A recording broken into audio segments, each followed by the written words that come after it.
welcome to Radio Zindagi. मैं हूं आपके साथ में Ira and welcome to COVID Lifeline. Yes, listeners, this show COVID Lifeline happens every day between 3 p.m. and 4 p.m. You see, because with this entire current COVID situation going on in India and with everybody all over the world coming together to help out these, crucial times, to help out in these time of crisis, we have this show to give you an update of what is happening with the situation and also how you can help, what are the different various efforts being taken and how you can also help with this show COVID Lifeline with Sanjiv Goyal happens right, like I said, every day between 3 p.m. and 4 p.m. on Radio Zindagi 1170 AM, and we're also live on the Radio Zindagi Facebook page. This program is supported by Droices, NTTVC, and the IIT Delhi Excellence Foundation. So without any further delays, Sanjeev, over to you. Welcome to the show. And hello, Alan. Welcome to Radio Zindagi. Thank you very much, Ira. Really appreciate it. And thank you very much, Radio Zindagi, for giving us an opportunity to share what we are doing and what's going on. Instead of our regular show, Confession of a Futurist, we are talking about more pressing issue today, that is COVID. We all know the challenges, what's happening in India. The situation is really scary. A lot of challenges we have in front of us. And the conversation I want to have today is slightly different. It's not just about India. The global population is 7.8 billion people. And we haven't vaccinated even 10% of the world population yet. And we are talking about herd immunity today. We are talking about as if we are out of COVID. What's happening in India? What kind of new strains are happening? It's a huge challenge, and our scientists are figuring it out.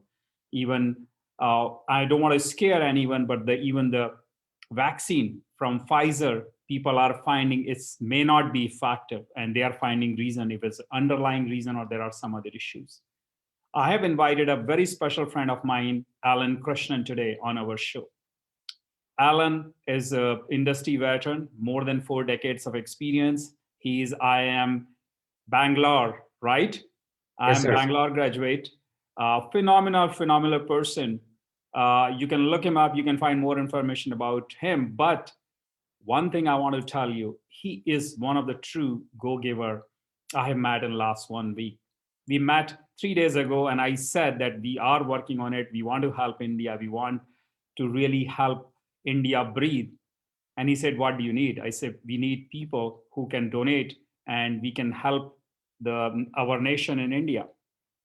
He has arranged within 24 hours funds to ship 200 oxygen concentrators, and it's already on the way. We are keeping our fingers crossed. Hopefully it'll be there next week, Alan. Hopefully, yes. So Alan, why don't you share a little bit about what you think? Where are we heading? What is the problem? And truly, what is really the problem? And how do we deal with current scenario? The problem is that we don't know. And a lot of people have knee-jerk reactions. Sadly, from the highest powers in the world to the lowest common man on the road.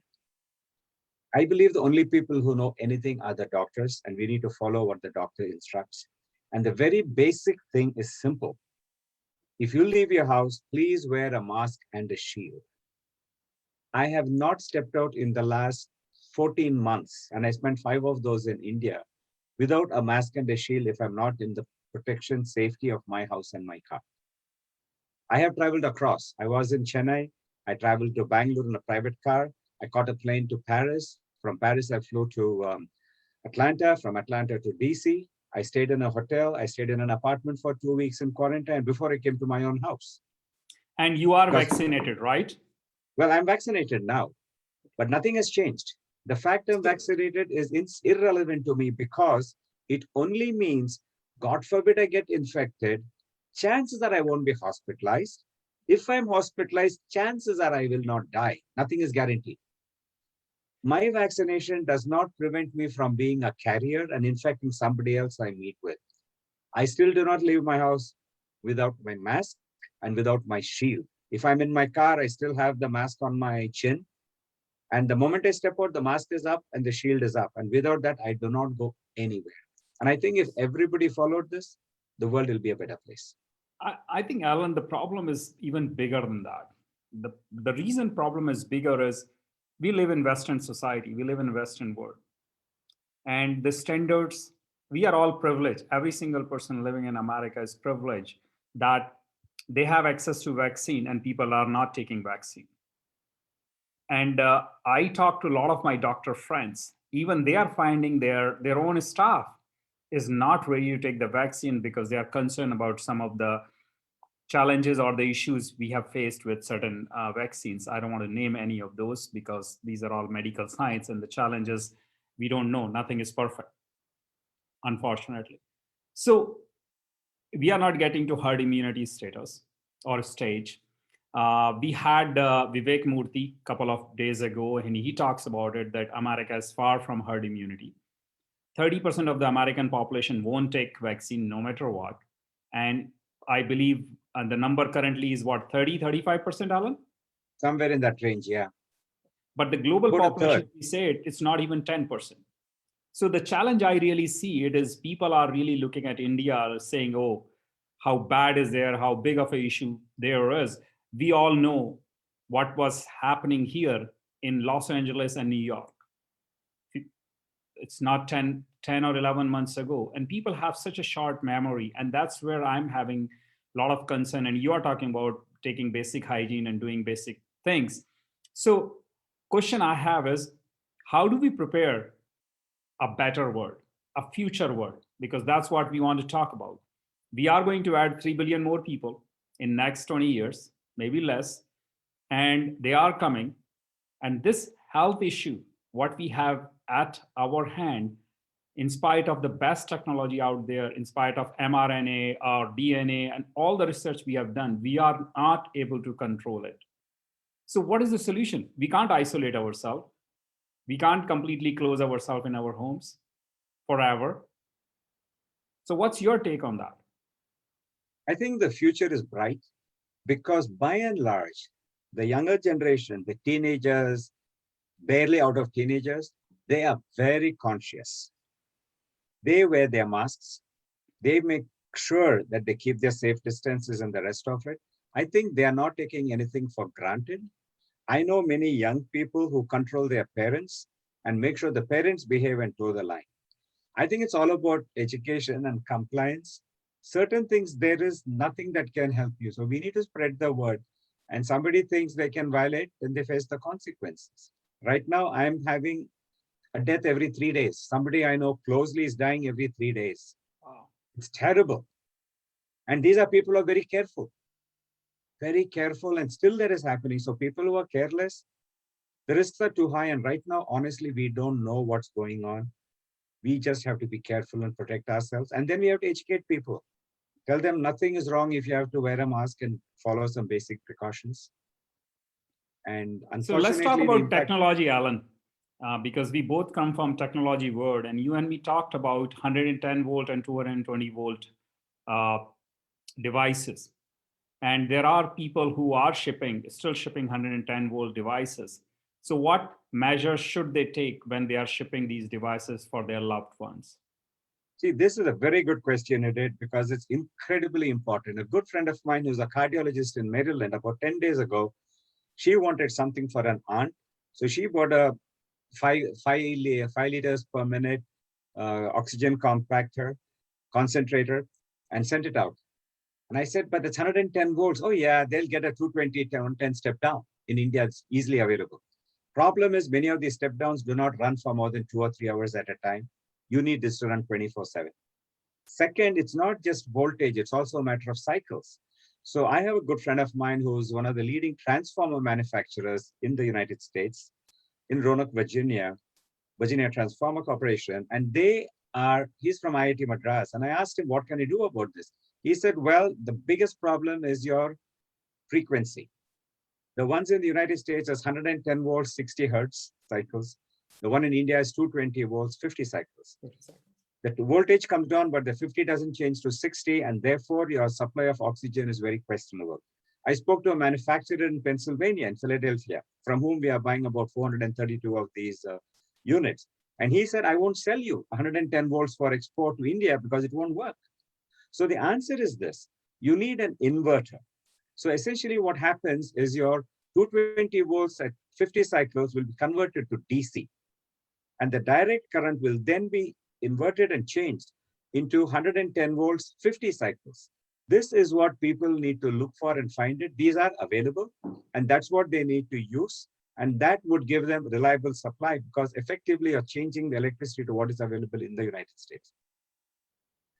Now, 5 liters is the minimum which needs to go, and by and large, that's okay for home care.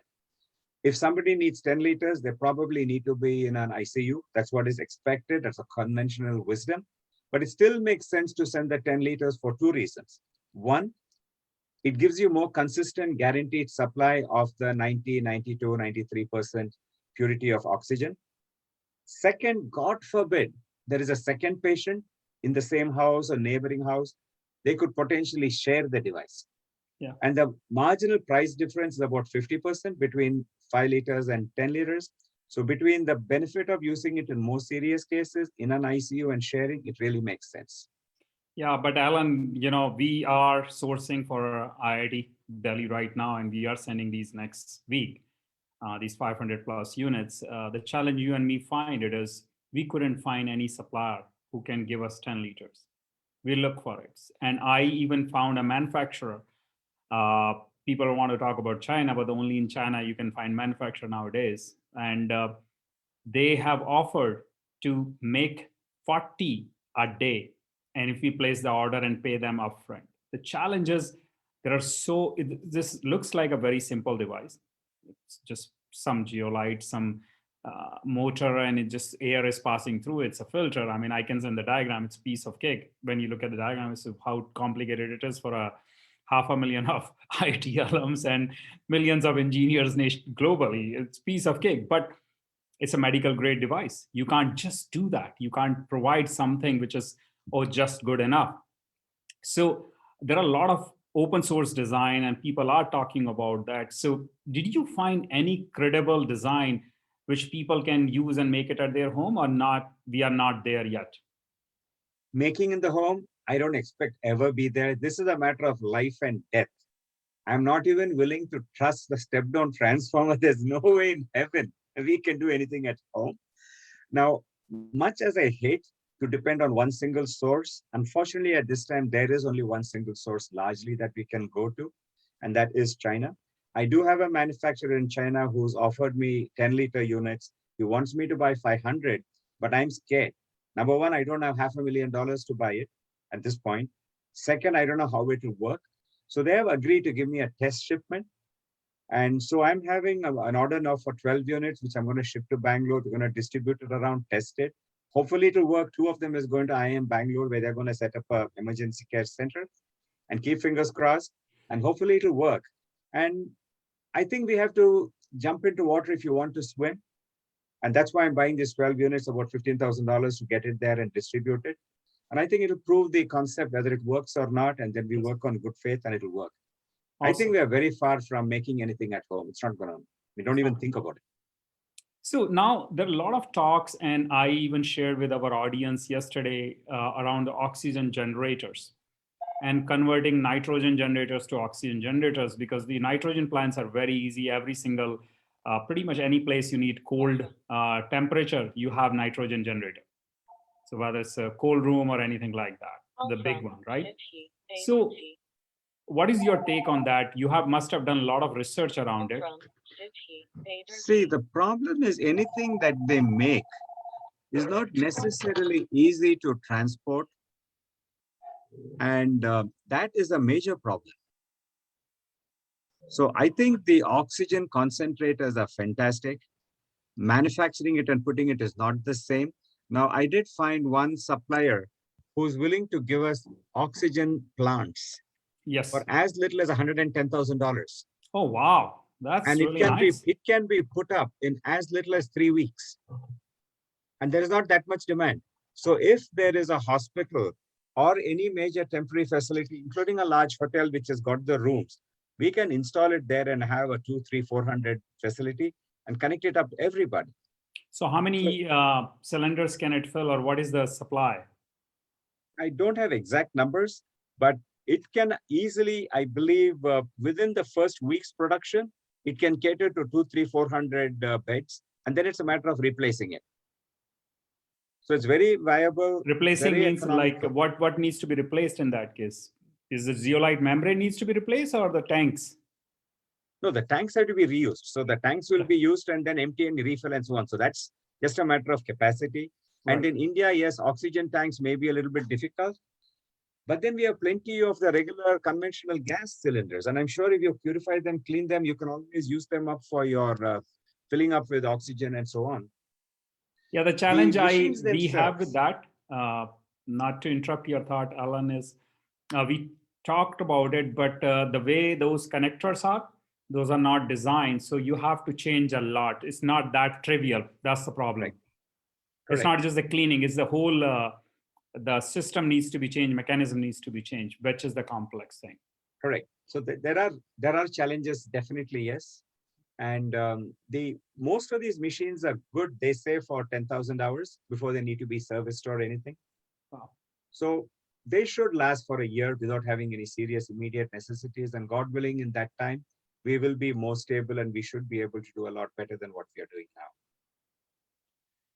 So is there any message and appeal you have for our audience, or you want to share with them what you are doing personally or on the ground? Because you are in Maryland and I'm here in California. Well, I would say across the country, there is tremendous impact. In fact, I just got a message today from a physician in the UK saying, hey, can you get me one cylinder in Bangalore? I'm desperately in need of one. So I think every one of us should join forces and join groups, and the groups can do something. We are unfortunately competing with each other instead of consolidating. So everybody, sadly, is being opportunistic. I'm not necessarily faulting them, but reality is this. Everyone is trying to make the most amount of money they can. So the manufacturers change prices. Like these 10-liter units, I had a contract, not a contract agreement with them, quotation from them at $800. They just increased the price this morning to $950. I'm not arguing, I'm just paying it. That's $1,500, $1,800 extra. In percentages, it's ridiculous. It's 20% price increase overnight. I cannot guarantee I will get this 10 days from today, because even the raw material components they need, those prices are also going up. So it's totally demand and supply. So at this point, I would say common wisdom is please don't duplicate efforts, join groups and provide whatever you can, you're able to, you're willing to, and then you can negotiate with manufacturers. There are manufacturers in the United States who make 110 volts. They are capable of making 220 volts. Use your good offices and beg them to make more. And what you buy in the United States will be unquestionably world-class. There's no question about it. So we can do that. There are manufacturers in India who do a good job. Identify some of them and support them. Maybe we can send them raw materials from here, which is not available there. So I think as a group, we should do that. I completely agree with you. We have to join hands. And that's the reason I reached out to everybody, including you and different groups. And there are a lot of groups are working with us right now, not only for fundraise. We are helping every group, whoever needs it, as long as they are nonprofit, to facilitate it. I got access to another 2,000 units. So there are inventories available. Of course, cost is the issue and it's going up every single minute, as we know. The other big challenge, Alan, and for our audience we are having is logistics, because the planes are full and we don't have that many planes either flying from US or from China, because these are the two places we have oxygen concentrators. So how do we move the goods there? And that's also causing a lot of delay. People are talking about, or people are having concerns even at the customs in India. I don't know the ground reality. All I hear is the information here and there. I am trying to find out, is it really the challenge? Is it really backlog or not? Possibly yes, because there's so much consignments going and everybody is sending something to their loved ones on top of all the commercial products and aid. from all over the world. So there are challenges for India. There are challenges everywhere. So Alan, we have a few more minutes. I want to talk about a little bit about remote places. So we talked about New Delhi, we talked about Bangalore, we talked about all other places. What's happening in the villages? Is this a problem there, or these people who lives in villages, they are kind of isolated with that? No, sadly, the problem has gone everywhere. And it's rampant in places where you don't expect it to be. Like Nasik in Maharashtra. It's an important place because India's security press is there, but it's a beautiful place with open spaces, agriculture, and things of that kind. They're saying it's terrible. I was talking to somebody, he says it's miserable out there.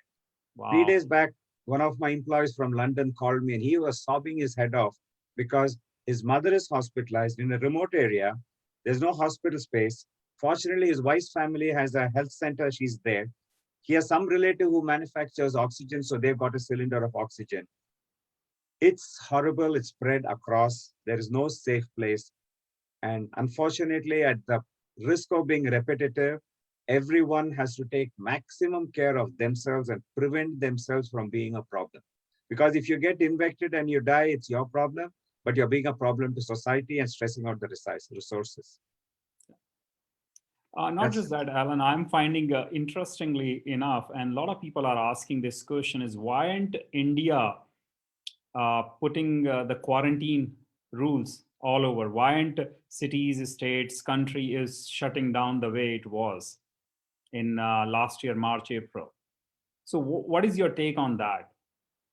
See, I was in India last time when the shutdown happened, first just for one night, one day, 1 week, and it kept going on and on. It was done by the central government. And I think, unfortunately, there is experience and political interests that the central government just said, hey, Indian states, you're the local guys, on the spot, you do whatever is best. But end of the day, I am not going to count on the government to save my life. I need to save myself. The government did a lot. Even then, people violate the rules and go. Even the White House. We had events in the White House when the US secretary, health secretary, and everybody said you got to do A, B, and C. They violated it blatantly. So ultimately, the blame lies at the individual. And there are people I know who are extremely careful, but they still got infected and some of them even died. So you don't know who's coming within your reach. It can be a vendor, it can be a housemaid, it can be anybody. Somebody said, oh, I'm going to the temple to pray. Next thing you know, he got it. Some other guy went to eat a pan. He just went, bought a pan and came. That's the only trip he's made outside his house. And he's infected. So there is no compromise. There is no anything available. Some of my best friends visited me 3 days ago. We sat across from each other wearing masks in an open space in my house, in the patio in the back, in a fence-screened porch. There is no compromise. And we cannot point fingers at anybody accepting ourselves if we get infected. I cannot blame Modi or Trump or Biden or anybody. If I get infected, I have myself to blame. Not the people who visited. Our life is at stake. Our personal life, our loved one lives are at stake.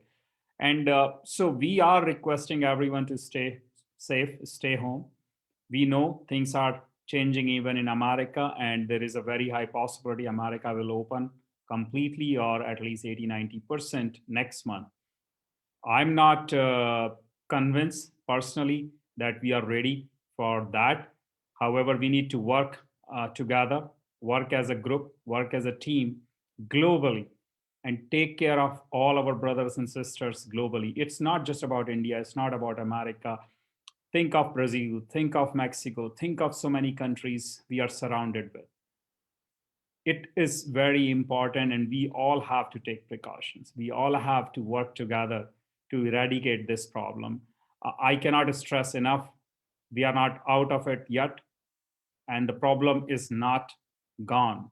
Yes, we are able to manage it with vaccine. Yes, we are able to save some lives, or at least we are able to reduce the infection, or we are able to reduce the severity of it. The problem is still there. And I consider myself a futurist. At this point of time, I completely feel helpless. So my request to everyone is, especially tell all your friends and family members in India and other countries, stay safe, stay at home, somehow manage it. We know it is really hard.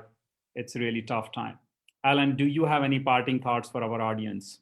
Yes, my parting thought is again just this much. that if somebody gets infected and eventually they die, the rest of the family will struggle, they'll get along. But you are not phantom. You will not return from the dead. So please take care of yourself by protecting yourself just for yourself. Unless you want to commit suicide, go to the Golden Gate Bridge and jump off it. It'll be much simpler and easier. I have friends who have been infected and they've said there's been nothing worse than going through COVID. Young people in their 30s, late 30s, they have said this has been miserable.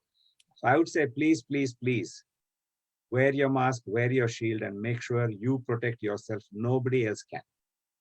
That Thank would you be very my. much, Alan. Thank you. Thank you so My much for your pleasure. time, and thank you for your contribution. I know you are doing a lot. You are helping our cause and our nation a lot. I can't thank you enough for all the hard work you are doing and great work you are doing. It means a lot to me.